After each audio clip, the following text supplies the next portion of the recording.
अनकही कहानियों में आपका एक बार फिर से स्वागत है। मेरा नाम भावना है और ये है मेरी कहानी।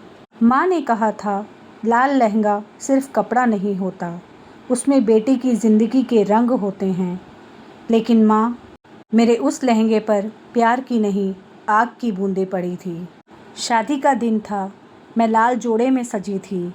पापा की आंखें नम थी और सौरभ, वो तो बस मुझे देखे ही जा रहा था। हर दूल्हे की तरह उसके चेहरे पर हक की नहीं, इश्क की मुस्कान थी। शादी के बाद पहली रात जब हम कमरे में आए, सौरभ ने धीरे से बोला, तुम्हें पता है तुम आज कितनी सुंदर लग रही हो कि लाइट बंद करने का मन ही नहीं कर रहा। शर्म से मुस्कुराई।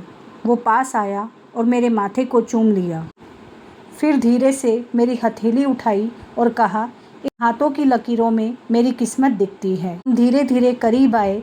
ये बिल्कुल वैसा था जैसे मेरी कोई अधूरी कविता पूरी हो रही हो। वही प्यार था। एक हफ्ते बाद सास ने सुबह चाय देते हुए कहा, बहू, वो फ्रिज कहाँ से लिया है? नए जैसा तो नहीं लग रहा। मायके से कुछ बर्तन और मंगवा लो, हमारे पास बस 2 ही सेट है। शुरुआत में लगा शायद ऐसे ही बात करती हैं, लेकिन फिर ये रोज की बात हो गई। रात में सौरभ ऑफिस से आते हुए बोला, तेरे पापा ने एसी नहीं भेजा? आजकल तो सब भेजते हैं। मेरे दोस्त की बीवी, उनके बाप ने शादी में स्कूटी दी थी। मैं चुप रही। कुछ ही हफ्तों बाद वो सौरभ जो मेरा माथा चूमता था, अब वही सौरभ मुझे कमरे में घूरता था। हर शनिवार वो अपने दोस्तों के साथ रात देर तक पार्टी करता, शराब पीकर आता और फिर बोलता, तेरे जैसी बीवी तो घर बैठी बैठी रोटियां सेकने के लिए ठीक है, लाइफ पार्टनर बनाने के लिए नहीं है।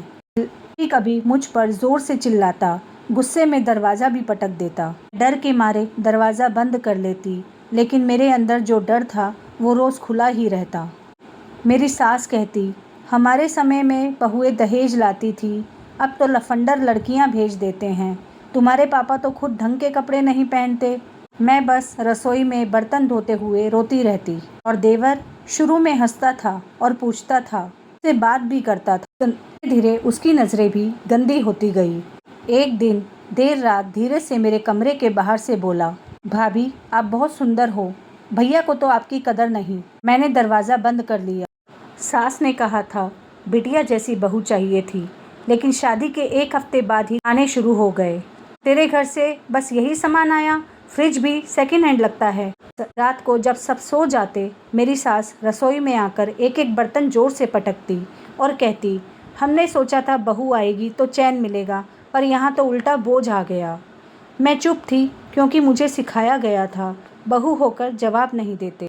मेरी सास ने एक दिन सबके सामने कहा, हमने तो सोचा था बहू के आने के बाद घर में लक्ष्मी आएगी, पर ये तो फूट लेकर आई है।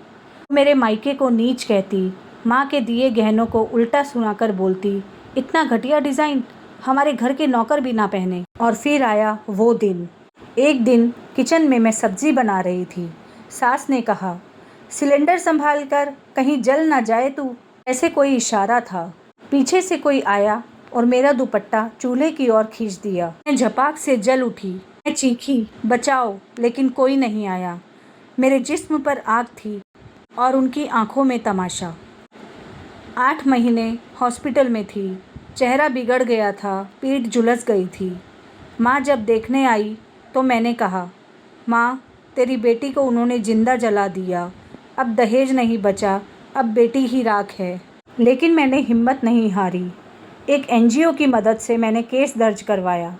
कोर्ट में बोली, दहेज मांगना सिर्फ पैसा नहीं, हर रोज़ किसी लड़की की ज़िंदगी से खिलवाड़ करना है।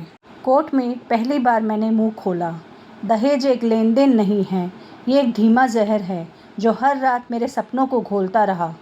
मेरे पति, सास और देवर तीनों जेल गए। आज मैं लाल लहंगा ट्रस्ट चलाती हूँ, उस लड़की के लिए जो चुप है, जो डरती है, जो सोचती है समाज क्या कहेगा।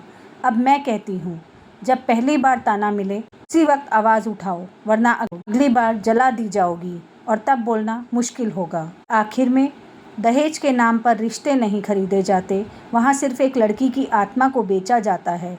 अगर तुम भी किसी लड़की को जानते हो तो उसकी खामोशी को सुनो, क्योंकि वो चीखने से पहले ही टूट जाएगी। आजकल दहेज से प्रताड़ित होकर कई लड़कियां मौत को गले लगा देती है या फिर जला दी जाती है। ये कोई हल नहीं है। आवाज़ उठाना हमारा हक है, हमारा कर्तव्य है। आशा करती हूँ आपको आज की ये अनकही कहानी पसंद आई होगी। अगर पसंद आई, चैनल को सब्सक्राइब करना ना भूलिए। कमेंट करें, शेयर करें और लाइक भी करें। धन्यवाद।